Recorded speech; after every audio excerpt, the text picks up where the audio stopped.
Welcome to the State of Anarchy. We are back, finally, after a nice little hiatus, which was very fun, energetic, and expansive, wouldn't you say? I would say so. We had a very interesting week. It's only going to get more interesting, and I don't know. I mean, it's been pretty eventful. Where do we start, Carm? You open up with it. Jeez, I don't What do you know. want to share first with the class? I mean, it was so cool, the contrast between the days and the nights I noticed this year. Like, the days were very sober and you know, very, like, relatively fully conscious, and like there was a lot of, like, you know, alert mental states and a lot of like very astute sort of like conversations. And then when the nights rolled around, everything just turned into like almost like primal liberation. I feel like the events and the nightlife was so like open and free that people were allowed to experiment in all sorts of ways with their consciousness and with their own, you know, social constructs and push their boundaries. And people had a lot of fun, including us. We did, and I think we managed to kind of connect with the community this time a little bit more, or much more than we did the other times. And we had a mission, we had a goal. We got a couple really good interviews, and we had some organizational things we had to take care of. But the majority of the time, we really were trying to like facilitate these connections and network and meet really interesting people that could, you know, we could that have value and a message to a wider audience. So I don't know. This was a pretty different year. It's our third one, and every year we get something new out of it, and kind of get directed in a way that we didn't even really expect. So Neither of us, yeah. Right. So I mean, the fallout from this year hasn't even fully set in yet. There's a lot of potential, and we're just really excited going forward. Amen to that. Well, we have a couple of interesting guests to come on tonight. The first of which is actually pretty involved in the people who run in Acapulco. He's one of Jeff's chief financial advisors, and they have this project together called the Crypto Vigilante, which is a newsletter, like an investment newsletter specifically for crypto-minded people. And I find that very interesting because there's really nothing like that. You know what I mean? Like most of like the Wall Street sort of stuff doesn't touch crypto, so it's interesting to see it from an investment standpoint. So you want me to maybe go grab him? And bring him on? Well, he's actually right here, and since you're more of the crypto expert than I'm going to slide on out, and maybe you can introduce Rafael. All right. You ready, broski? All right. As soon as he dons his nice little beautiful button down, I love the top, sharp. We will be joined by Rafael LaVerde, who is one of Jeff's, would you say, partners in the Crypto Vigilante? Yeah. Yeah. You, him, and the mysterious Mr. X, correct? Yeah. And Ed Bugos and K-Shep to a big extent. We're a big team. We're It's a good awesome. team. So how did that come about? Where was the idea for Crypto Vigilante, and how did it all get launched and all that? Well, Jeff and I have known each other since like 2013, early 2013. Mm-hmm. So it happened that back then we were talking about doing the Bitcoin Vigilante, and I went off to do something in investments, and I tried to work with like people in Wall Street, and I realized that they were really dumb. So they didn't see the value in it. They were indoctrinated in their own worldview, and so I got to a point where I made a promise to myself that I would only work with libertarians. Nice. Threw my hat in the ring, and I've been working, and off and on, I've always worked with Jeff to some degree, insofar as like whenever I was part of the Bid Angels network, and we would bring in angel investors from all over the world, and help startups get ready to present to different syndicates, to different venture capital funds. Jeff was always like my guy, right? Like, gotta call Jeff. If there's a great opportunity, call Jeff. So Jeff, whenever there's something great going on, I would tell Jeff, and Jeff would hammer the heck out of it.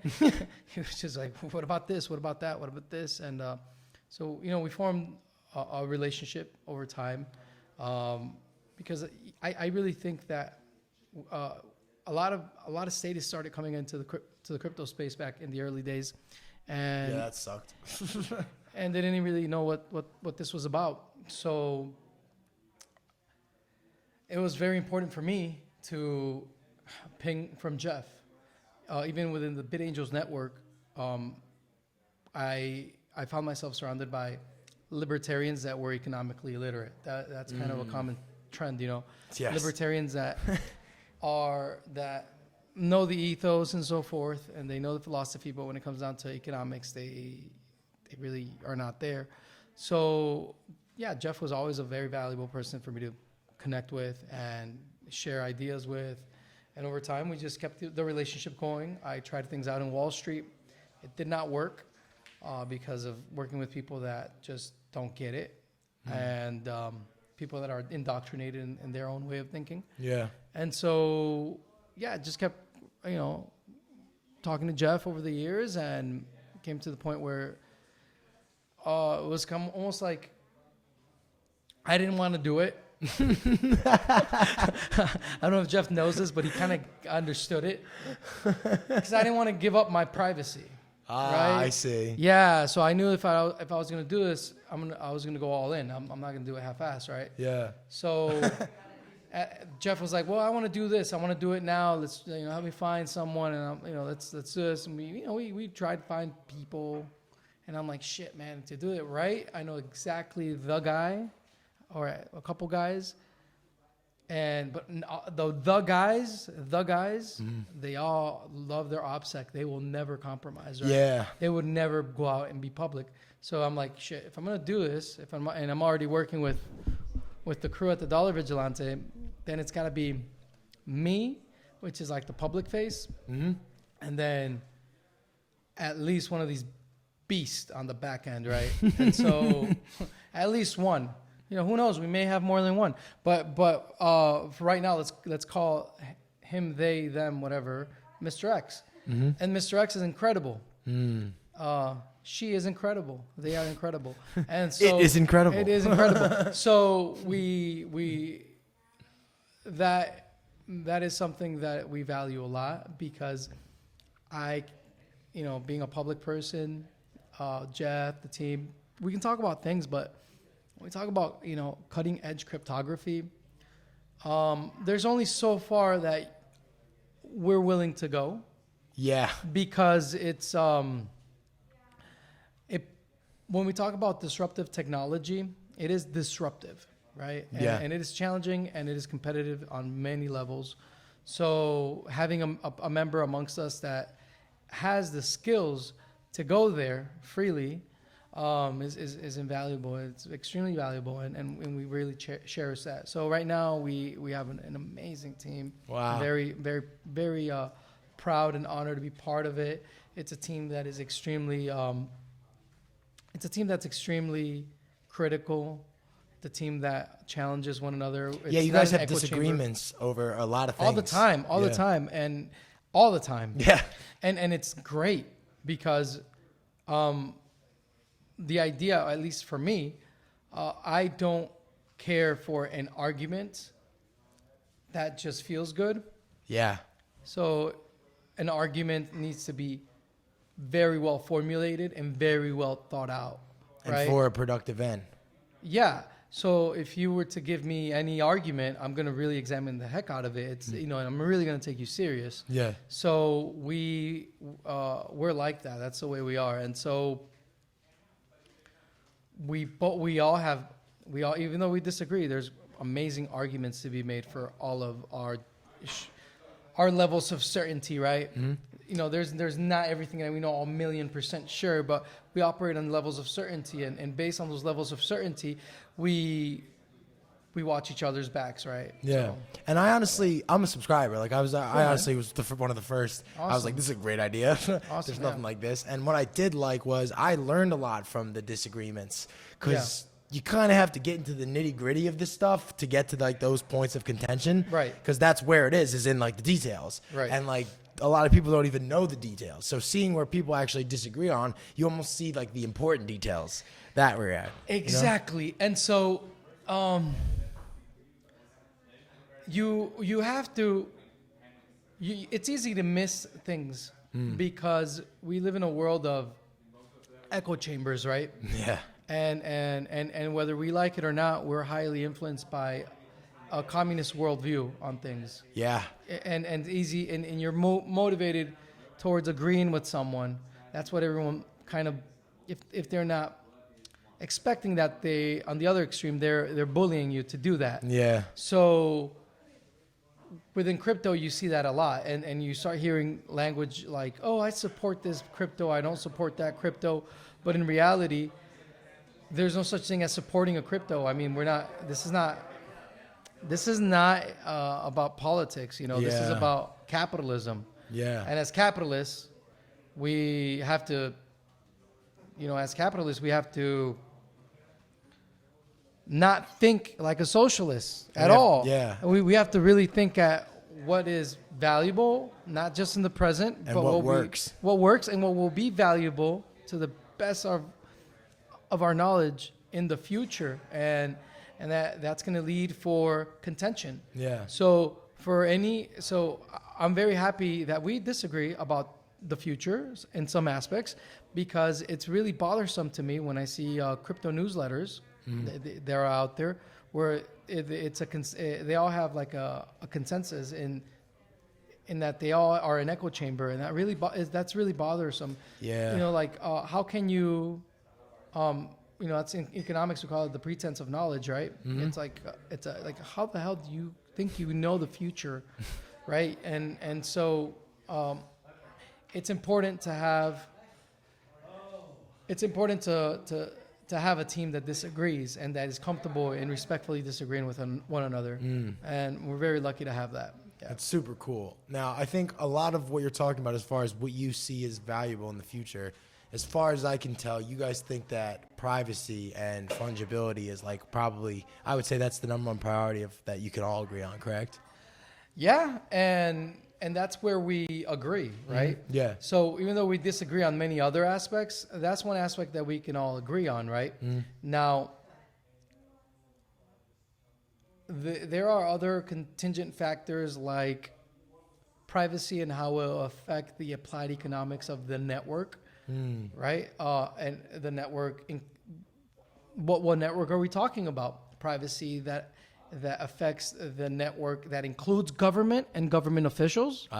Right? Yeah. Because then they would love to have complete anonymity, right? Yeah, Like, yeah. They would love that. I mean, if God. anything, they're experts at not being held accountable, right? Yeah. That's what politicians are, right? So, like where, that's where you start really getting into it. And that's where you have to be able to invite ideas and be able to go into discussions that are uncomfortable. Yeah. They're uncomfortable because they're challenging. They're uncomfortable because you're told by people not to go there. Yeah. Right? And even amongst the libertarian community, even amongst the crypto community, there's a lot of people out there that would tell you, oh, you can't talk about that. Or don't go there. Or don't associate with yourself with them. And what I think, my perspective is like, if you're telling me not to do something, that's exactly what I'm going to do. If you're telling me not to look somewhere, that's exactly where I'm going to look at. Even if it's the anarchist consensus, don't look there. I'm like, well, fuck, what? No, hell no. I'm going to go look there. Why are you telling me not to look there? And I'm going to investigate that. So anywhere where there is forbidden knowledge, that's exactly where I'm going to be tearing it up. That's right. I'm right there. You know with what I mean? I'm right there with you. It's important to be even a discording amongst us, because if you want to be a free thinker amongst the free thinkers, right? Exactly. And so, because once everyone know we're capitalists, right? And as anarcho-capitalists, the way to achieve freedom is not by some utopia idea. I don't know what BS where we're gonna. No, intentional community. It's because that all ends up being a hub and spokes network where it all ends up being centrally planned. Yeah. Like, you can't get away from that. So you get rid of central planners not by having central planners. And that we see a lot in crypto. We see central planners for the sake of decentralization. And decentralization, in my mind, has become like another socialist mantra that of equality, equity. No. Like, back up, man. who decides for who, right? Yeah. Like what is the perfect number of decentralization, you know? Yeah. What is the more the merrier. Well, how much is enough? Yeah. Right? And how am I supposed to guard against a cyber attack, right? Yeah, exactly. I'll give you a clear example, right? This is something that me and Mr. X disagree on, right? User activated soft fork on BTC, right? How do we know that it was exactly one vote, one CPU? According their argument is in accordance to the white paper, right? One CPU, one vote, one computer, one vote, one ASIC, one vote, right? Yeah. My definition of proof of work is different, right? Than and of the Nakamoto consensus than that of Mr. X, right? But the real question is, how do we know that the user-activated soft fork was indeed one led by the community and not led by a handful of people that just rented out some servers? And hijack the whole consensus network. What the fuck is consensus to begin with? Is it a vote on Twitter? You know what I mean? The only consensus that matters to me is the Nakamoto consensus, which is a capitalist consensus based on the applied economics of capitalists that invest in the infrastructure of the network. Yeah. Right? So The people with skin in the game. yeah, and the most skin in the game are those who have the most to lose, the miners. You know, if you have a business in Bitcoin and the market goes down, you can pivot to something else in fintech, right? If you own the coin, you can sell the coin, you can short it. But if you own ASICs, these machines, if the network goes down, you can't sell them, you can't divest. Those machines become scrap metal. Ugh. Right? Yeah. So you see the beauty of the Nakamoto consensus is that the miners have an incentive to protect the network because they have the most on the line. Yeah. And as a miner, you're spending energy. In other words, you're wasting energy. Yeah. Right? It's different than a proof of stake system where you're literally. They try to say it's the same. No, it's not the same thing. No, With the proof of stake system, you're putting up the coin up at stake, but you're not wasting that money. Yeah. You can retrieve that money that's on stake, right? So the genius of Satoshi and what was created with proof of work and the Nakamoto consensus is one where it is the market itself that through hardcore competition that decides how much decentralization is necessary. And it's not just having a number of nodes. No, it's having a number of productive nodes. Yes. Right? Because if you're not in the Nakamoto consensus, if you're not producing value for the network, or if you're not securing the network as a miner, you're orphaned. You're kicked out. Yeah, as you should be. Yeah, and the ones that are producing the most value move towards the center of the network.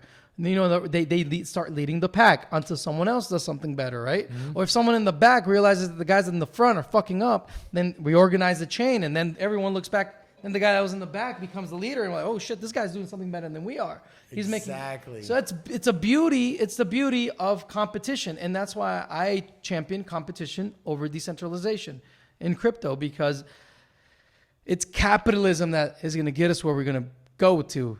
It's intense capitalism. It's not, and so and that is kind of like what I personally champion, right?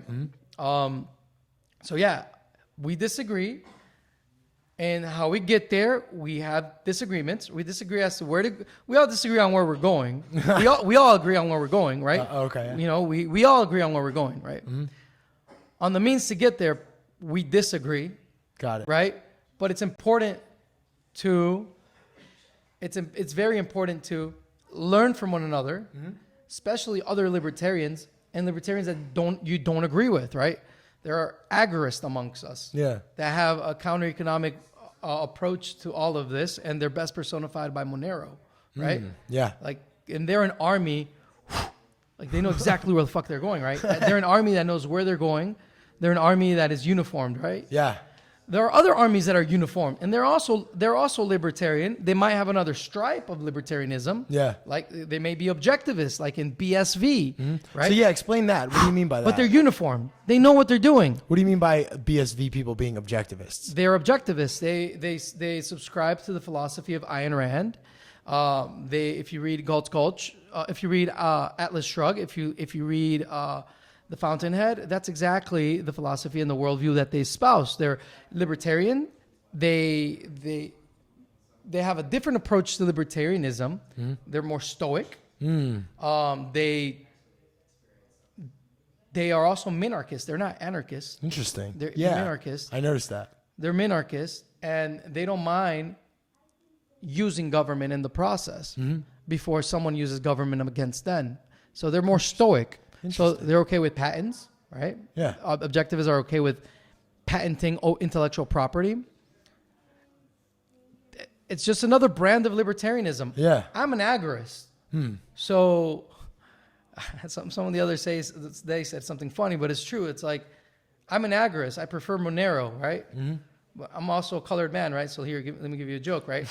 My white man voice, is, BSV, yeah, because government, right? But in reality, my heart is in agorism, right? Monero, right? Yeah. But if the cops come in, BSV. You see what I'm saying? You know what I mean? So it's like but it is what it is. You know what I mean? Like, yeah. So the objectivists in BSV, what they see Bitcoin as is a poison that they're giving government. They see government. They're hyper capitalists, so they see government as a potential client, right? Oh, I see it. That's interesting. That's really clever. So the argument you lead them logically. You're like, okay, so does government do anything better than proof of work? And they're like, no. So proof of work does everything better than anything government, and proof of work is more efficient than anything government can provide. Yes. So then why do you need government? Yeah, and then exactly. and then they shut up. And I'm like what the fuck, man? Like you're a minarchist, but like, see, that's the thing, man, is that they're playing the game. And the Do you way think I see that's like almost like a form of espionage what they're doing? Yeah, man. And That's from my how I feel. perspective, because when I talk to them, my perspective, their worldview is like, we're gonna get rid of politics, we're gonna get rid of government, and it's gonna be a meritocracy of miners that's gonna run the world. Constant profit-seeking, value-seeking competition. Nice. Of intense capitalism, right? That checks each other out, So that is Byzantine fault tolerant, not just on the technical level, but on the applied economic and game theory level. So let me break it down to you this way. BSV is a group of people in Bitcoin, from original Bitcoin investors. They've all split up, right, into like, let's call it 4 main coins, right? On one extreme, you have guys that say Satoshi did everything correct. You can't change anything. You need the same game theory, the same op codes, everything, the same thing. And Satoshi knew what he was doing. Everything was right from the beginning. Yeah. Right? All you got to do is just scale the same applied economics, just create that same infrastructure and just increase everything, right? Yeah. But keep everything the same, right? And then in between, you have people that were like, well, he was right about some things, but not right about other things, right? So Bitcoin Cash then says, he was right about most things, but not all things. Some things we need to change. Yeah. BTC is like, he was right about some things, but things have to change, and we know better now, right? That's the BTC mindset. And then there's the Monero mindset, which is like, actually, we need to start from scratch. Fuck this shit. Like, let's just start from scratch. Let's put everything away, and here's Cryptonote, and boom, right? And let's really create this with like an agorist, anarcho-capitalist intentionality of creating perfect digital money, right? Yeah. Perfect cryptocurrency, money that is fungible, a pure, perfect medium of exchange, right? Yeah. So that's Monero, right? So Monero is one extreme, which says, no, let's start from scratch. That was wrong. Let's just start from scratch and do it right. Yeah. With a clear, agorist, worldview. And then there's the other side, which is BSV, who says, no, actually everything was incorrect. And then you have BTC and Bitcoin Cash in the middle, right? So that's kind of like two extremes, right? Yeah. So if you have like what's funny is that in the Mises Institute, they don't talk about Konkin III. They don't have any of his writings. Interesting. And they don't talk about Ayn Rand much either. I don't think you find any of like objectivist writings within the Mises Institute. Wow. So you have two, because now you have like two extreme manifestations of libertarian thinking and two extreme manifestations of Austrian economics, right? The objectivist camp which is personified in BSV, and the Agorist, Konkin, the third, camp, which is Monero, right? So I like to play with these two extremes, because if I have these two extremes that I can play with, then I can highlight things. I can highlight the virtues and the vices that they both have, right? Yeah. And so it's in that juxtaposition that then we can understand, okay, this is where we're at. And the crazy thing is that these two coins, BSV and Monero, although they're so different, they have so many things alike. That's what I noticed. And one of the things that they have alike is that one thing for sure is that they're both, I keep hampering on this, is that they're both armies that are completely uniform. Oh, wow. They know what they're doing. They have the same end in mind and the same means to get to that end, Okay. right? Yeah. So that's something that is very rare in other cryptocurrencies. Actually, nowadays, Ethereum, there's a lot of contention as to how to scale. BTC right now is about to go into its own civil war as to whether they're going to be a privacy coin or not. So we're expecting a civil war within BTC, and everyone's announcing it. We know what's going to happen. Bitcoin Cash is having the very weird phenomenon, them being the more anarcho-capitalist. Well, that's how they branded themselves, but they're not. I mean, now they want to implement a 12.5% tax on the miners to go to the developers. That's going to be handled by a Hong Kong corporation. What? So there's a lot of contention happening in Bitcoin Cash now.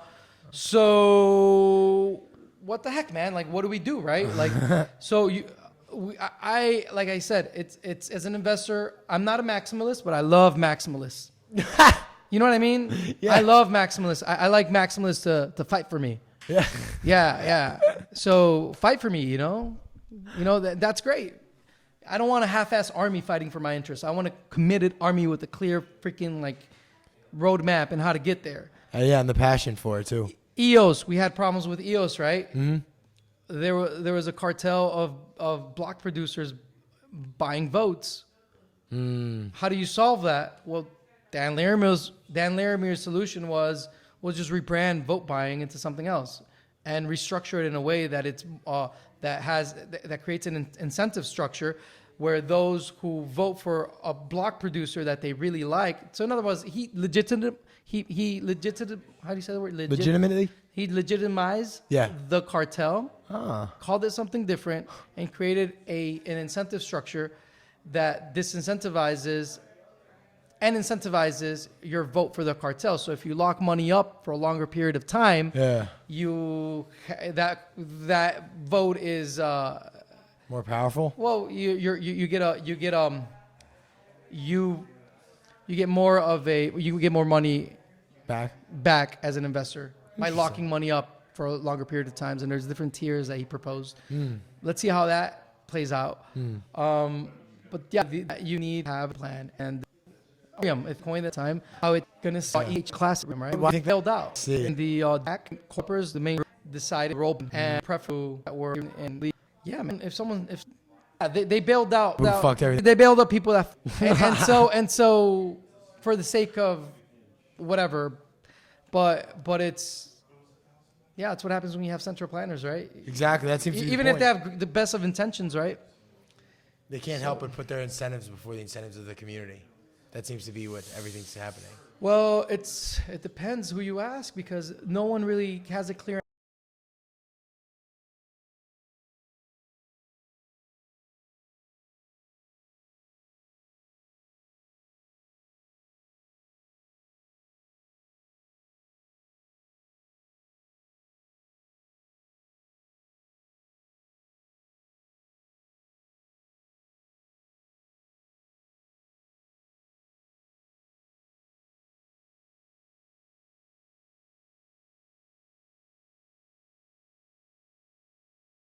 answer for this. What if you have other crypto people on the show? Ask them how does your preferred cryptocurrency arrive at consensus?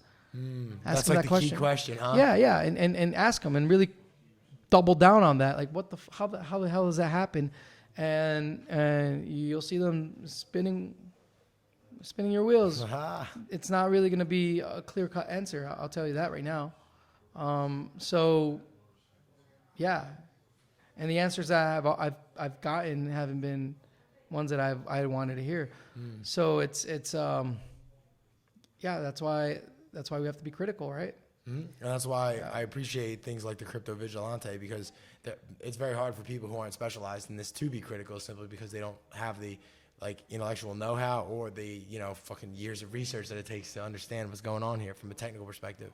So it's really dope that you guys do that and you contribute that to the world, and you do it in the right way, the ANCAP way. You know what I mean? You're like, here, we have something of value, and we'll trade it for value. And then, people mesh together. We have this community now, and we have a giant stage every year called Cryptopolka, where you can learn all about that shit at Anarchapolka. So it's pretty cool that you guys do that and you put it all together, because somebody's got to do it.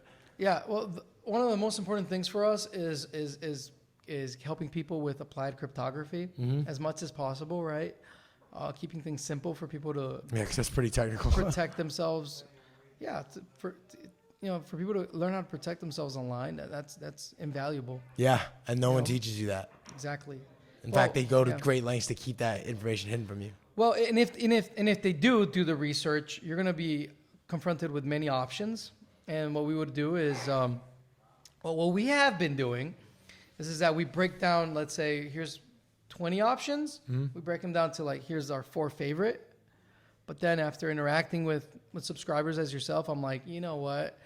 I'm going to do that. But now I'm going to take it a step further and say, out of all these 4, this is the option that we would go for, because people need, what I'm realizing is that people they're so busy that they want even more options. More options, yes, but more, what do I do now? Got it. Yeah. What do I do now? Yeah. They don't want to. I take the research to a point where I then say, okay, here, choose these options amongst yourself. Yeah. But I'm realizing that people rather me tell them what to do, kind of. It's so funny. But I don't want to tell them what to do, so I'm like, okay, out of these 4 options, we prefer this for this reason. Yeah. But Fine. I'm talking to, but okay. So yeah, The philosophy feedback. yeah, and we have amazing team, everybody. Very and special people. Have as is Ed's a special and to reach stocks. Mr. Ed He is. wow. Watch him go. Yeah, more of these and the mind. He's just the oratorial and Mr. What a genius. Asking whatever apologies been So up. it's a team. We're better, and we've already produced. If you compare us to other newsletters, and I'm okay flaunting this and bragging about it.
But we've provided our subscribers a higher percentage return than any other newsletter out there. I can attest to that. Dude, we've made on just one call We were making all-time highs with just one call, which was BSV.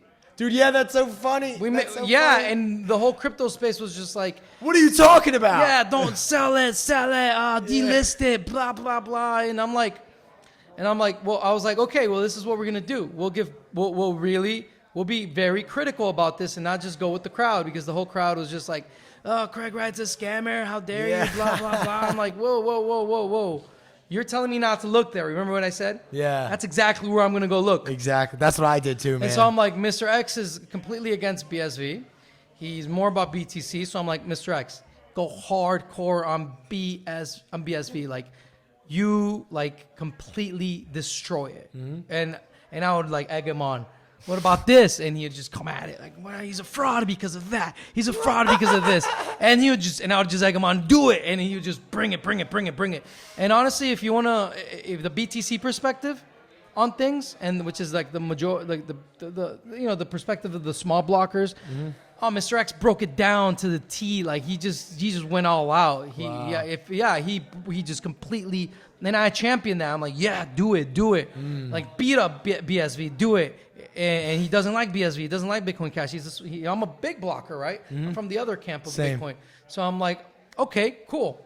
So then I would come in and I was like, all right, but what about this? What about that? And I would premise, conclusion, or sometimes I would just leave it open-ended so that the subscriber can come to his own conclusion. Awesome. Right? Yeah. Right? You have Mr. X giving you the reasons why not. Here are the reasons I'm giving you why. Yeah. You make your choice, and people that, and we told, Jeff, Ed, we were all like, at the very least, hold one BSV for every BTC that you own. And which is insanely cheaper and easy to do. Yeah. And also one Bitcoin Cash for every BTC. It's diversified Bitcoin index is what we called it from day one, since the August 2017 fork, right? That's what we called it. So hold the Bitcoin index. Let them fight it out for you. You don't have to, just sit back like a senator, the Roman emperor, and let the gladiators fight. Yeah. Dude, everyone else was like, he's, don't do BSV, don't do BSV. How dare you? Even people, how dare you? They are statists, and I'm like, yeah, they're statists. They're freaking. They are objectivists. Yes. They're libertarians that are minarchists. Yes. Amongst us, not everyone's an anarchist. Some are minarchists, right?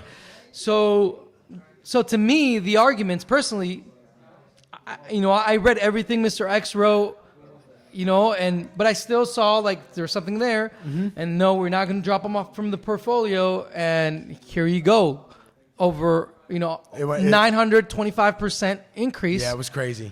And then where people were like, well, thank you so much for telling us not to sell like everyone else was. And it's still sustainable. It's trading right around $300. Yeah. And what if that is the real Bitcoin? That's like 2017 all over again. You know what I mean? If that ends up being the main chain. Let the market decide. Exactly. If so my definition of Bitcoin, and I've said this over and over again to our subscribers, my personal definition of Bitcoin is that Bitcoin is a network of miners, right? And if you look at like the constitutive makeup of Bitcoin, at its most foundational level, it's a group of computers that secure a network. That's it. Yes. And what are these computers that secure the network? They're Bitcoin SHA-256 miners. Yes. That's it. Yep. Right? Oh, BTC has the argument that you can run your full node and that will... No. If you cannot extend the ledger, you're not a miner, dude. Exactly. You have to have proof of work. You have to have hash power. If you can't extend... Because you can have a full node and vote to run the implementation you want to run, but at the end of the day, if miners decide not to do something in accordance to your will, what are you going to do if you don't have the hash power to extend the network? Exactly. This is not a democracy. It's a meritocracy. This is a meritocracy. Exactly. And you have to be a miner to be able to extend the ledger. No one else is able to extend the ledger. Exactly. So at the foundational level, Bitcoin is a network of miners. That's the definition of Bitcoin that I hold to, and I tell everyone that's my definition. Mr. X has another definition. My definition is that Bitcoin is a network of miners, and those miners are capitalists, and they have to have sustainable businesses. And as time goes on, they are going to need to profit. The block reward will decrease over time. We're about to enter another halving in May this year for all 3 chains, and miners need to capitalize. So if I'm a miner, I would love for there to be 3 factions building a future that competes for my business. Why not? Yeah, right. Right it makes now. perfect sense. I mean, so yeah, by all means, fight amongst yourselves, you know? I'm a miner, compete for my business. Yes, and Yeah. I love how, dude, it's like the same thing in martial arts, dude. The most important thing is the fundamentals. Yeah. And that's what you care about. And that's what Yeah. you're talking about right now. And that's why I'm with you on that, and I'm in agreement with you. And, well, Mr. X cares about fundamentals too. Mm-hmm. But again, Mr. X comes from a different worldview, and I completely respect it. He's first and foremost a Monero maximalist. And so his remember, the Monero maximalist is at heart an agorist. If you've not read Konkin III, go do a Google search for the New Libertarian Manifesto, and you won't be able to put it down. It's probably one of the most beautiful manuscripts ever written, in my opinion. I can't, like, when I read it, it's one of those things that I can't put down till I'm done. Like, and I like to. It's really cool, man. Like, have you read Konkin? Nope. Konkin, oh gosh, dude, you got to read Konkin, bro. No, I will. Oh my gosh, counter economics, man. Oh, dude, the Agora. I mean, I get the condensed version from people like Derek Bros and stuff like that. Dude, and you got like A3. You know what A to the third means? No. A cube means it's freaking physical. Like, we can talk about libertarianism all we want, but if you're not participating in the counter economy, Konkin would say that you're not being a consistent libertarian. I agree. Yeah, so you got to participate in the Agora. Okay. You're good. You're good. Yeah, sounds good. You have to participate in the Agora, and that's what like Monero's about, and Monero's all about that. And I love that. Like I said earlier, that's my home. That's my home. Yeah. That's my home. That's my home. So if I go to a Monero conference, those are my dudes. You know what I mean? Those are my dudes, man. But I'm a capitalist too, and I think it's wrong to see, you know, this is one thing in libertarian thinking that I think we should probably challenge ourselves with, and we can learn from the objectivists, you know. We should see everyone as a potential customer, not a potential enemy.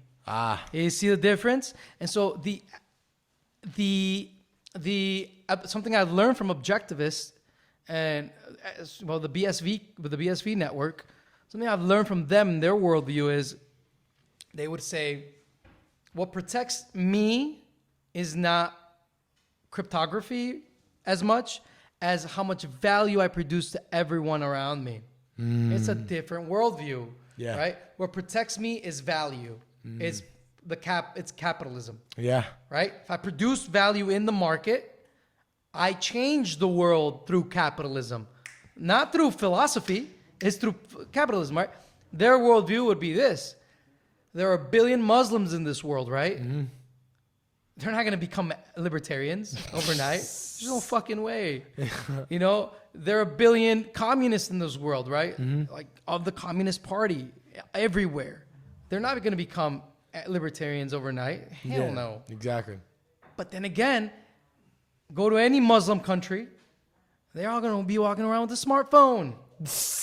Capitalism is the freaking poison that is taking them over, literally, the free market. Yeah. Talk to a freaking social justice warrior, Antifa, or whatever communist, go to China. Yeah. They all have smartphones, right? It's capitalism. That's why I'm an anarcho-capitalist, right? Same. And Austrian economics is like the pinnacle of like almost human thought, because it's like, boom, you know, it just takes you to like the fundamentals of like what is human action. You know, you act with purpose. You know, you act within this contingent makeup, right? And we're all human beings. We all share in that, right? So we all are moving to what? To act with purpose. That's what human beings do.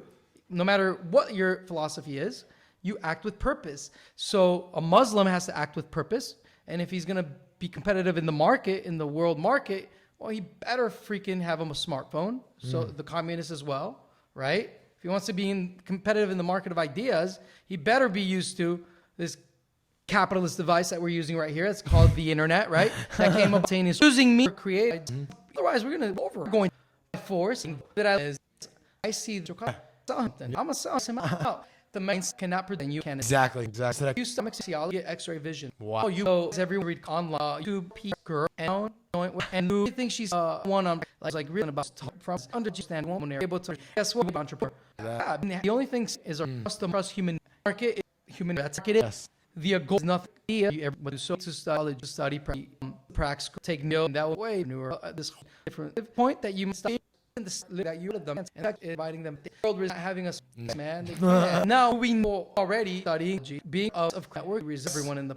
Yes. We know that. Yeah. We know that. The profit margins are too high. It's crazy. No, not just that, but like even if like Facebook wants to create a coin, they're not going to be able to compete in value. Exactly. No one's ever going to be able to compete in value. Like we're moving. What Satoshi gave to the Nakamoto's is a freaking like a black hole of goodness, and we're all just circling around there right now. And we're all circling around this black hole, and it's just consuming everything, and everyone's not even realizing it. Yeah, the smartest people are closest to that event horizon. Yeah. But everyone else is gonna catch up, and they're gonna be irresistible, man. It's gonna be irresistible. It's you can't not have it anymore. It's amazing, dude. Yeah, and amazing. Well, dude, thank everybody up because their information in this tidbit we just did that honestly could take people years to figure out between the crypto specialties and even just the higher meta level Austrian economic stuff. I really want to thank you for being on the show, man. Well, yeah, I'm an Austrian. I think ideas are universal. So please share.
For them, there's no scarcity in ideas and insights, so no scarcity in insights. So, I mean, I try to put as much out there, but, takeaways, right? Recap real quick.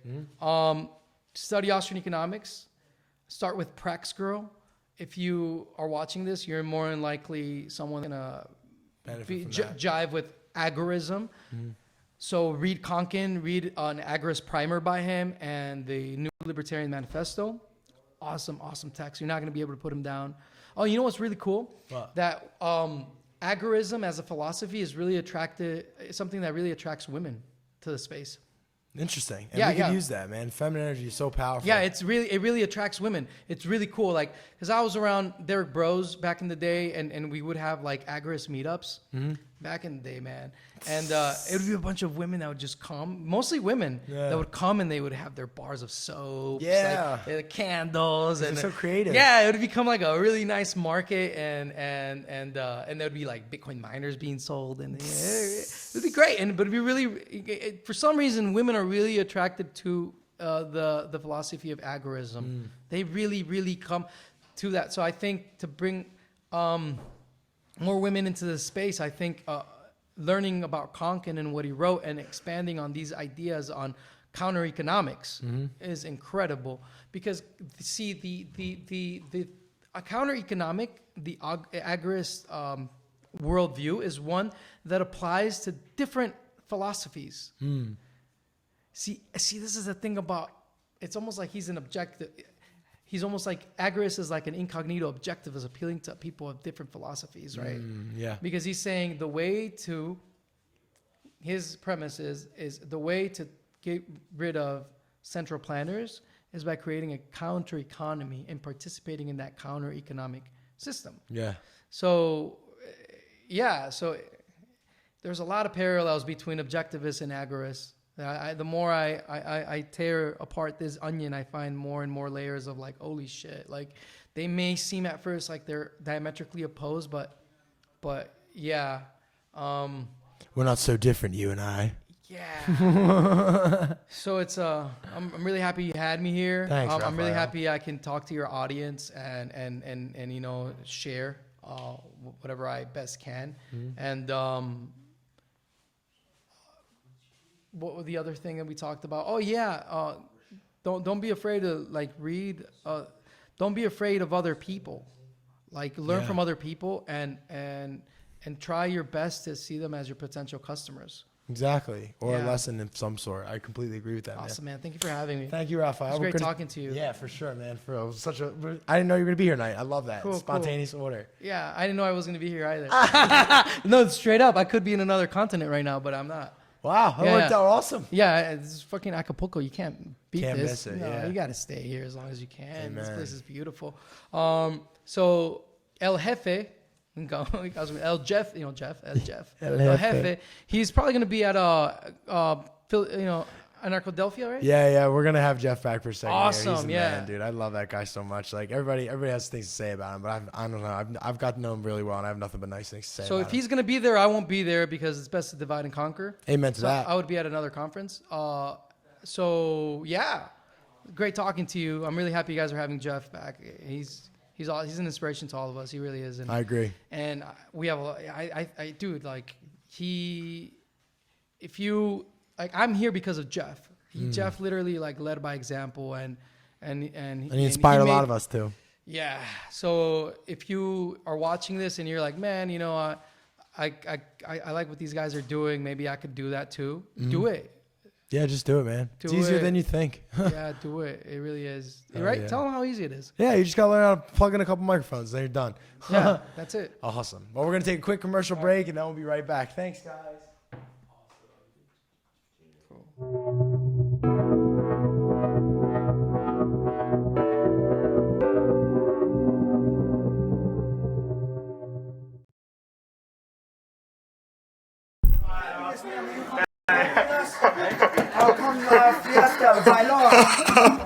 Check. 1, 2. All right, let's crash this motherfucker. Can someone go into the event and turn off the music? Anyone?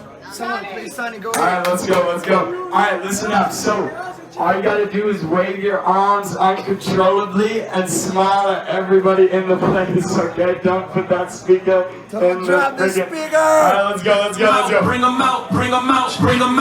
It's hard to yell when the barrel's in your muscle.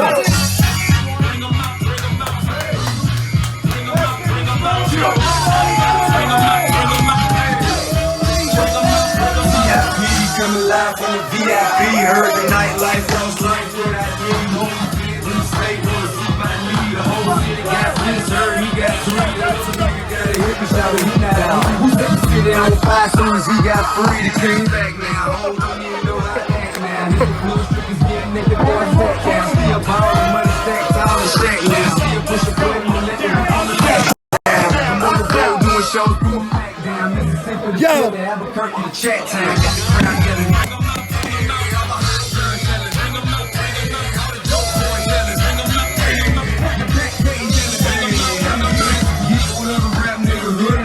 I got rich and I'm still on some hooligan shit. You be rapping by flow, I'm moving the shit. Talk about shooting that now. You in the face, you gon' be suing the shit. And if I catch another case, I know it truly be missed. So I'ma keep it cool. Pardon our interruption. We will now leave the premise.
And we're back.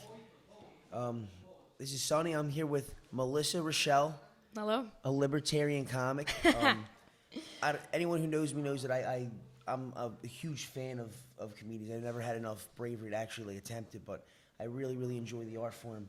Thank you. And it's kind of, it's weirdly enough, it's kind of like the canary in the coal mine culturally. It is. Yeah, we're the ones that get to say, hey, the emperor's got no clothes on. And also, like it's where you get a lot of odd political, like, battles. Like, I was trying to say this earlier, like, when we were off camera, but you couldn't hear me.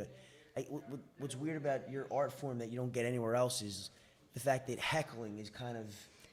Like yeah, some people think it's a necessity, and it's really not. I mean, I think I don't personally enjoy it, and like in my experience at any kind of comedy club I've been to, that the audience generally like wants them to shut the fuck up too. Like nobody really is enjoying this like half drunk, not that funny right man or woman just ruin the show. True. Some people are great. Some comedians are here to turning it around and kind of make it show. I guess they prepare for it, but... I had a nice heckler once. She was like, "You're beautiful." I was like, okay, all can right. I hire you to come walk around with me? Like, that's all right. Okay, so tell me how you got into comedy. Oh, yeah, and, okay. And what makes you a libertarian comic? Well, you write about what you know, right? So if you've actually studied economics or logic or anything like that, you'll write about it. And if you haven't, you get the stuff that's on TV right now. So there's that. I already had the breadcrumbs going, and then I had like a Ron Paul book in my car when my boyfriend met me, introduced me to crypto, and then I had studied finance and theater, and that was a weird combo, but it kind of led to making sense once I found crypto. But getting into comedy, that was kind of a stupid stumbling. I liked a guy, and he was like, I think you're funny, you should do comedy. And I went to a mic with him. He kissed me, and then he never talked to me again. And that's how I got into comedy. Really stupid. I thought it was a date, and it wasn't. Oh, he just introduced you to like. He introduced me to it, and then he peaced out. Yeah, it was very weird. Well, thanks, guy. Thanks, dude. Yeah. It kind of, I guess it worked out. Yeah. All right, but you're a libertarian comic, so I know you said you write what you know. Yeah. Like, I mean, I started off not totally knowing that about myself. I've been in comedy for 6 years. So if you go online, you know, like my stuff originally is about having trouble dating and being single. And now I'm in a relationship, so I have different material with that. And now I've learned about this whole world, and there's very eccentric characters here, and there's a lot to write about. I mean, that is true. I literally was at a party last night where I bought silver at an Anarchy conference with Monero. Like, that was a fantasy my boyfriend didn't know he had. You know what I mean? Like, this is a beautiful place to be hanging out. It's where all the weirdos of the world that were misunderstood in high school found each other. I was talking to Roy over on the couch, and I just I looked at this. We're kind of having like a mini party / group discussion in the background. Yeah. And I said, we have some weird friends, man, but they're all really great people. And, like, Never run out of something to talk about, right? Exactly. Now, do you ever get any like pushback since your material is kind of political and clearly not like with the mainstream? I don't know. I haven't put a ton of that stuff out yet. Okay. Well, Okay, so in comedy, you go to open mics, you try out a joke, it bombs, it does well, you kind of tweak it then from there. It's like verbal science. But Facebook was that for me. I lost a lot of friends by posting about economics and things that to me felt like I was trying to set people free, but they were just very angry I was trying to point out because they didn't want to look at it. Now, so I'm like, how can you make that funny? Why do you think it is, though, that, like, I mean, like, I'm not going to, I don't know the situations you're talking about, but Yeah. it seems to be the trend that, like, if I post something about economics and someone, first of all, if I post something, I'm expecting someone to kind of comment with their opinion, whether it's in support or not. Mm-hmm. And secondly, I'm not going to be, like, I'm putting that opinion out there for scrutiny. I'm not going to be offended if someone takes the opposite opinion. I've never chose to lose a friend over like tax policy. I haven't either, but I also don't fight with personal attacks. Some people, that's the only thing they can do is like emotion based. They're like, I feel like a lot of the problems of the world would just be solved if we would heal trauma and study economics, right? Like most of this shit wouldn't be a problem. But a lot of these people are walking around hurt. They were never hurt as a kid, so they're just like, I'm frustrated. No one's listening to me. They don't know how to convey it. But also, I think, I mean, the trauma part I definitely agree with. Yeah. And obviously, like, studying economics is invaluable. But that being said, there's also a lot of competing, I think, information that, like all right. Like Alexandra Ocasio-Cortez as a economically trained person. Well, that being said, like, I Like- mean, she is a Keynesian. I mean, that is a legitimate school of But she didn't economic even thought. get his name right. You know what I mean? She can't even be considered that. She hasn't even studied his name. But that's the dog and pony show. You know what I mean? Like, Of course. Like she's not You know that. But I have people that I know don't know that. And they legitimately think she has an opinion that's worth listening to. Because they haven't studied anything substantial. But there are people that are, you know, more economically literate than AOC that are influencing tax policy and think tanks Absolutely, and yeah. staffs of different. They just don't get as much media coverage. Yeah, of course. Not. Yeah. And they legitimately believe that we are the ones who are not learned in economics because Austrian economics is untenable for whatever reason. Well, no, because they would be out of a job. I mean, obviously, but Let's be real about it. It's not bad. but go to most universities in the United States, and I mean, you're gonna get a mixed bag, of course. But I ran into a lot of highly educated Keynesians. Sure. I studied finance in school, and I never learned that the Federal Reserve wasn't federal.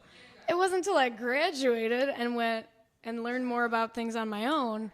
But yeah, I remember struggling learning that stuff because it's all made up. It doesn't make sense. How can you make sense of it? Like, it's based on flawed like you're going to get, okay, Keynesianism is pretty much just like you're drunk. So to deal with it, you're going to stay drunk. What? We're building careers off of this premise? That's insane. I mean, I agree. And I think that I think another reason why though, like, people will kind of, I guess, resort to ad hominem attacks is because a lot of them, you know, I guess these PhDs, you know, believe what they believe, but the people that we're arguing with ain't exactly PhDs. No. And they have an emotional attachment to this, like, this position, and it's kind of based in. Have you ever heard of the psychologist Jonathan Haidt? I haven't. He wrote, he's he considers himself like politically agnostic at this point, but he initially was a liberal college professor. Okay. Who became very concerned about his liberal students' inability to engage with contradicting opinions in any sort of constructive way. He wrote a number of books on the subject, but one that I've read and was a huge fan of was called The Righteous Mind. And the subtitle was something along the lines of why otherwise good people are so strongly divided along like racial and political and moral lines or something like that. And essentially, like there are certain emotional archetypes, ethical archetypes that we all kind of embody, and that like we all value different things. So some certain people value security versus freedom versus any number of, I guess, vectors. But the point is that we kind of like to think of ourselves as scientists, like searching for objective truth and parceling it out and we're more like lawyers who already have like a pre-existing attachment to like an opinion. And we're just searching for our confirmation bias to back it up. Just like, yeah, that's kind of how we think. I mean, and he uses the analogy of the elephant and the rider, like our logical brain is the rider, but the elephant is this like emotional force that is kind of like really directing where we go. So the reason I go on that tangent is because it kind of makes sense as to why people get offended and defensive and vitriolic when you kind of attack these I don't know, axioms, I guess I would say.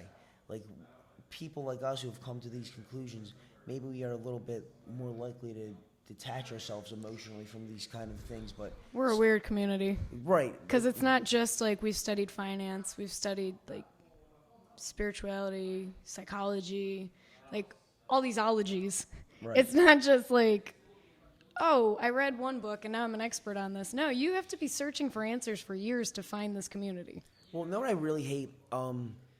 They always, my liberal friends, and I hate actually using the word liberal because it's almost like a hijack. It still is kind of a two-party system, even though it can be independently bad without being compared to the other, right? But liberal is supposed to mean free. I mean, libertarian. A liberal in Europe is it has a much different connotation than it does here. And it's 1984. They're rewriting what words mean, just to cause confusion. So, yeah. Exactly. That's why anyone that is eloquent with words must be one of the ones to say something. But they're losing that. Their accusation is that we're the stupid ones. I mean, first of all, if you come to an Acapulco or any sort of anarchist conference, you meet some of the most intelligent, well-articulated people who have really researched their shit. Well, think about, if you watch any movie or TV show, who do they portray as the dumb one? The dumb farmer that talks like this and don't know shit. That's the person that's going to survive if the government shuts down. That is the smartest person in the whole fucking movie, okay? I can't grow alfalfa. I don't know how to do that. No. I'm going to learn. But that's not the dumb person. The person that's in the high rise If there's a fire, you're on the 90th floor. What are you gonna do? And they're so arrogant and classist that they quantify their they quantify their superiority mostly by like I guess traditional education and college degrees and Right. stuff like that. But in all reality, if you want to play that game, the majority of Mensa members are actually libertarian and Right. and even voluntarists or anarchists. Once you know how much of the details of how the world works, how could you not see the balance that's needed, right? So it makes total sense to me that would happen. But I think it's just our proof of work is focused on the wrong values, right? People hate capitalism. Oh, evil, evil capitalism, except people that understand how it works and do good with it, right? But if you're just collecting like, oh, I got this college degree, people are thinking that's the proof of work. But like, no, it's way better to have a business and employ hundreds of people and, provide them food for their families. Like that is more productive in society. We should value that more than like, I got a doctorate in some liberal thing, right? Like, absolutely. I mean, first of all, I value real world experience over a diploma. I have a diploma in journalism. I mean, Yeah. I really actually think I got a lot out of going to college, and I really liked, even though I had some very liberal teachers, they were always kind of fair, at least in their Okay. handling of me, who was pretty outspokenly, not in line with a lot of what they said. Yeah. But that being said, I mean, I think I don't think too many people go to college. Like, there's too many people with an inflated ego think I have a college degree. It's like, no, you just have access to like cheap debt. well, it's just fear. I was afraid of not going to college, right? Like, Yeah. oh, you're not going to be able to get a job. Why do I want a job? Why don't I want to just get started on a business? I wanted to do that eventually. Why don't I just skip and fail quick and early at that? Because people drill it into your head that you shouldn't do that. And you really do not. I mean, I guess maybe in finance you do, but in the few classes that kind of touch upon economics that I was in, I very rarely got like a true free market perspective. I mean, I was forced to read Karl Marx, and all the questions that I had to answer were structured in a way that like, well, it had to be a positive answer. Like you couldn't disagree. It was Right. like, what do you think, Marx? Like, what were some of the accurate points Marx has made about the fucking whatever dialect? Right. Like, it was Totally tilted question. right. Yeah. It wasn't even like remotely meant to have a discussion in terms of like where you might have got wrong. Right. Well, yeah, then you look at degrees as just a shit test for how much bullshit you're willing to put up with, right? Like, I got an undergrad, and after that, I was like, yeah, I don't really see the value in this. I'm good. Yeah, like I learned who I was. I'm in debt. I'll figure it out. I moved on. And again, it's another example where the federal government kind of devalued diplomas. I mean, at the end of the day, like someone who studies economics would know that the more of something there is, the less it holds value. There was Sure. a point in time where if you had a college degree, it did mean that you were a professional of sorts. I mean, maybe it wasn't the end-all be-all, Yeah. but few enough people had it that it was actually like, a pretty good indication of probably how Yeah. I don't know, how competent you would be. It's really not like that anymore. We all have access to this cheap debt that almost everyone I know utilized. I mean, I have less debt than most, but I still have some. Me too. And Got about a used car, but that's what I kind of am joking about now is because people don't want to sit and think about these things because then they have to admit that they were fooled, right? But if you joke about stuff in ways that they can't not pay attention to, like I'm starting to do economic dick jokes because that's a base level we all understand, right? And then if you sprinkle some high level shit on there, okay, maybe they'll take a bite. But they're never going to just go read Konkin on their own. They're not going to sit down and be like, you know what I want to do today? Read some Murray Rothbard. What are the odds of that? I mean, listen, here's the thing, though, and why I really think it's cool that you're like going to have some libertarian perspectives in your comedy. Right. Is we can't just be like strictly about like journalism and economics and politics and like in No, your you face got to things. do everything. Men versus women, like Well, no, I'm saying different ways the world works. That's funny if it's funny, you know? Well, that's exactly my point. We have to have people, voluntarists and free-minded film directors and comedians and Right. actors and writers and all kinds of things that they don't have to be expressly political. No, I don't want to be because that's not interesting to me. I don't even label myself that way, honestly. But you brought it up a couple times. I'm not a political comic. But if you make I'm a them- comic that's talking about how I see the world functioning. Like, so that can cover everything. I joke about, like, I have a joke that talks about polyamory and communism. Like, I'm all over the place. So yeah, I'm not in like all these little boxes, like, but that's how comedy is nowadays. So I get they want to do that. Everyone wants to have SEO searchable things, but No, for sure. And my point actually kind of aligns with what you're saying, though, is that it's not about being expressly like a whatever kind of comic. It's the fact that if you're just honest with yourself, that kind of shit's going to come out naturally. right. And you might be Doug Stanhope or George Carlin. Right, and if you make them laugh genuinely, like they're also going to be kind of open to that. It almost comes back to that emotional reaction to things. That like if you want to agree with somebody who makes you laugh, if that makes any sense. Like on an intuitive level, they might read Rothbard or Hayek or something after laughing at an economics or Sure, yeah. You're just planting a seed, and then they might go water it. They might not. Right, but I mean, like I said, it's how we have to approach things. It's not just like being in people's faces. It's just kind of showing people that because there's what's funny tends to be what's kind of true. Also. Absolutely, and it's a funnel. You can't sit here and talk about all these like giant theses. You got to set a punchline. That's how you can reach people that don't have the time to sit here and learn about ring signatures and all this stuff that, I appreciate the people that do, but that's not the average person. If we want mass adoption, we got to get everybody on board with this stuff. We got to make, like, I wrote a pilot of sketches that are kind of like Saturday Night Live, but that's going to need a team. So I'm like, okay, I'll do something with just stand-up first, because that's something I can just do with myself. And then once people trust my my proof of work and my humor, then they can help assemble around me to get the other stuff done. But no, we need to get weird with it. Why would someone currently go to any of these blockchain-based platforms if there's nothing interesting on there? It's just a bunch of crypto stuff, and then what people would normally post on YouTube. They're just going to go to YouTube. You know what I mean? We have to have artists come in and be like, here's a new idea. I'm only going to do it on this platform. If you want to see it, you got to come here. And I haven't picked a platform yet because a lot of them aren't proof of work. So I just don't know if I believe in them long term. You don't want to build an audience on something and then it's sand and it crumbles. You put a lot of time into that. It's a sunk cost. For sure.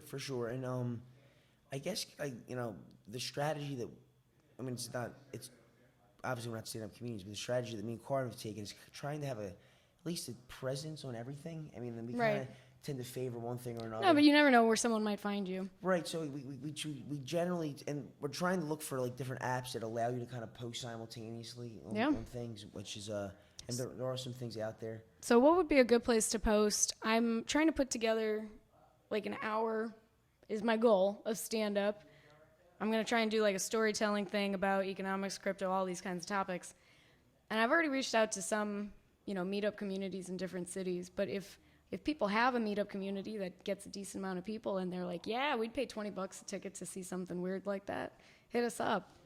Besides the comment section, is there a good place to try and find those people?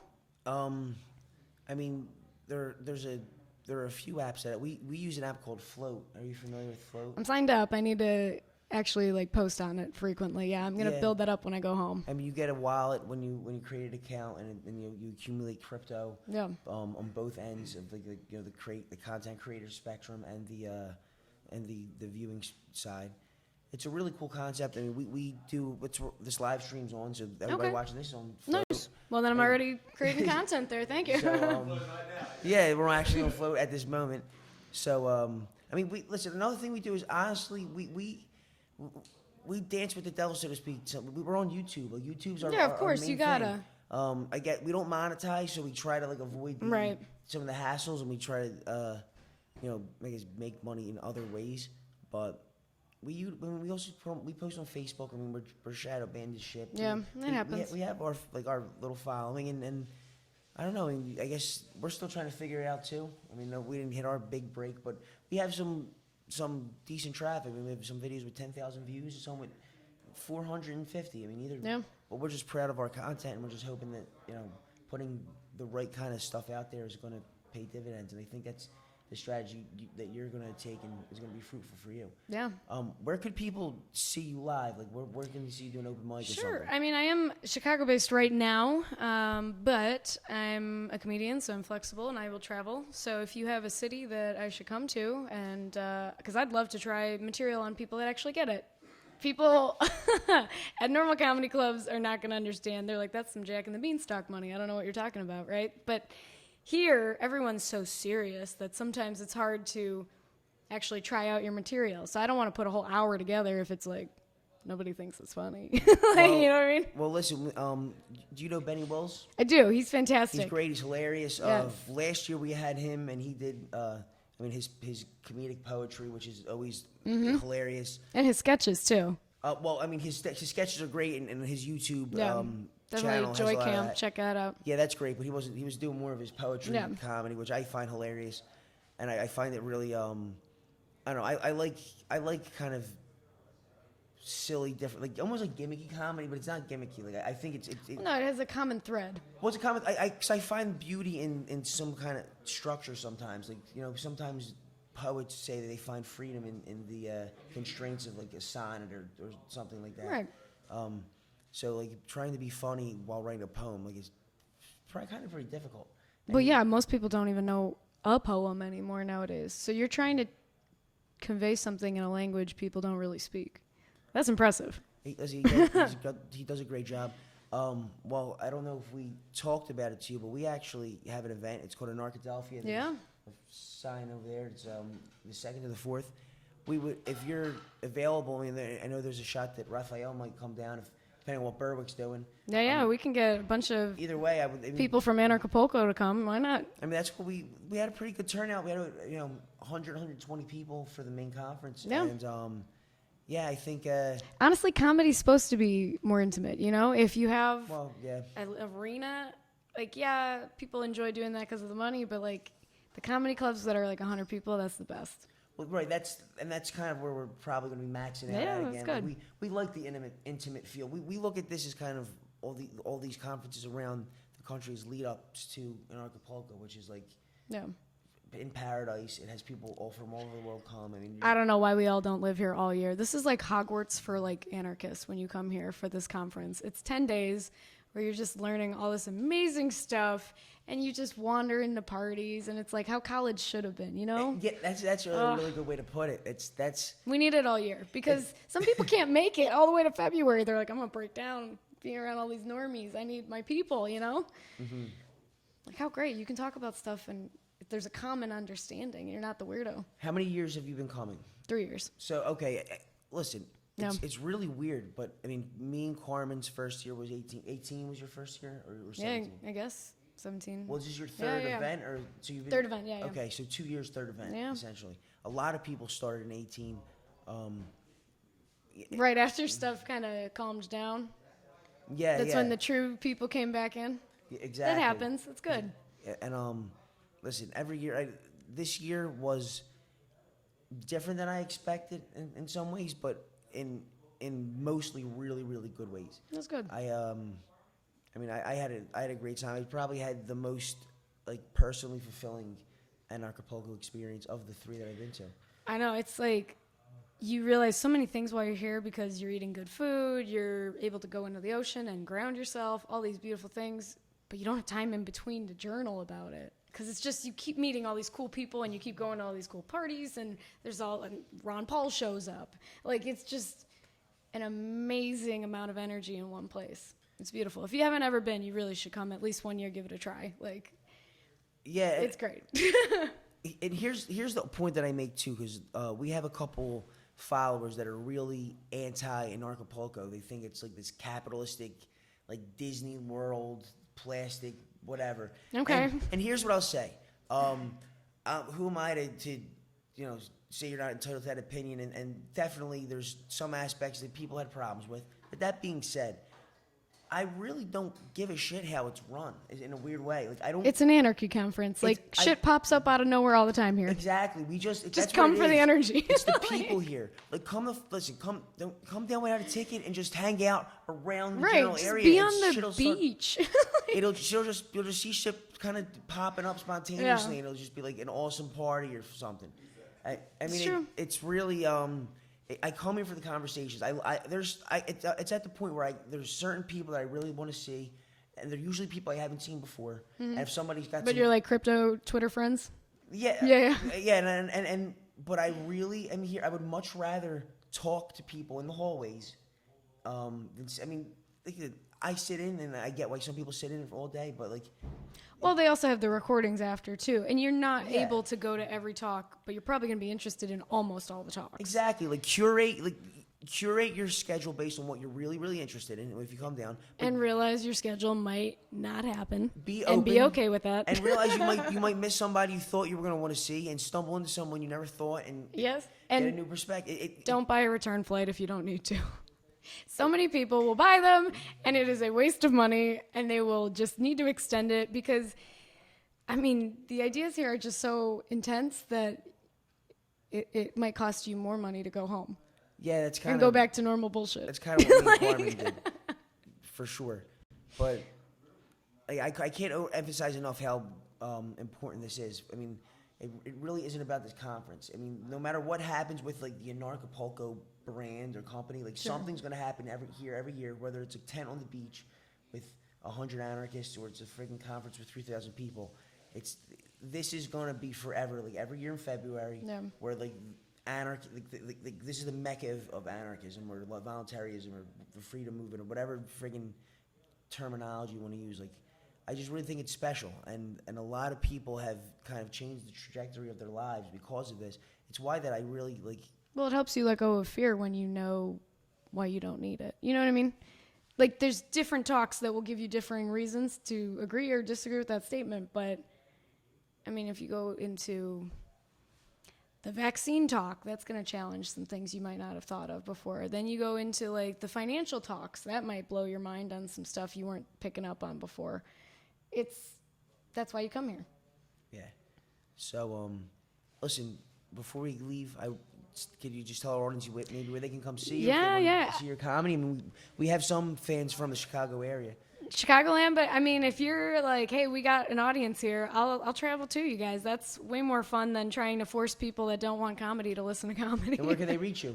My website is www.melissarichelle.com, and that's MELISSARICHELLE.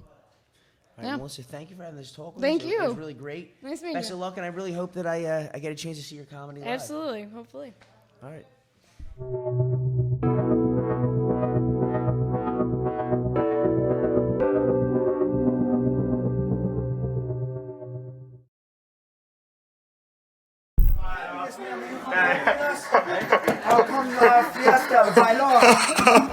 Check. 1, 2. All right, let's crash this motherfucker, buddy. Can someone go into the event and turn off the music? Anyone? Someone please, Sonny, go ahead. All right, let's go. All right, listen up. So, all you gotta do is wave your arms uncontrollably and smile at everybody in the place, okay? Don't put that speaker in drop the friggin- speaker. All right, let's go. Bring them out, bring them out, bring them out.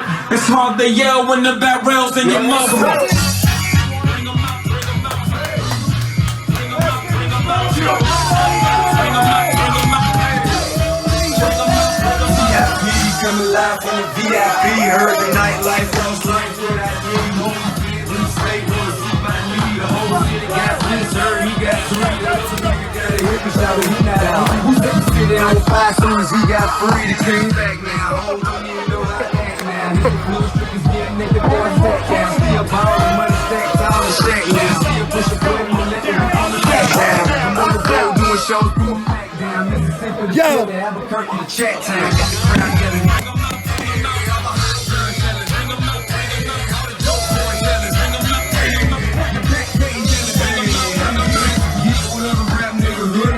Got rich and I'm still on some hooligan shit. You rapping by blow, I was moving the shit. Talk about shooting out, now we're doing the shit.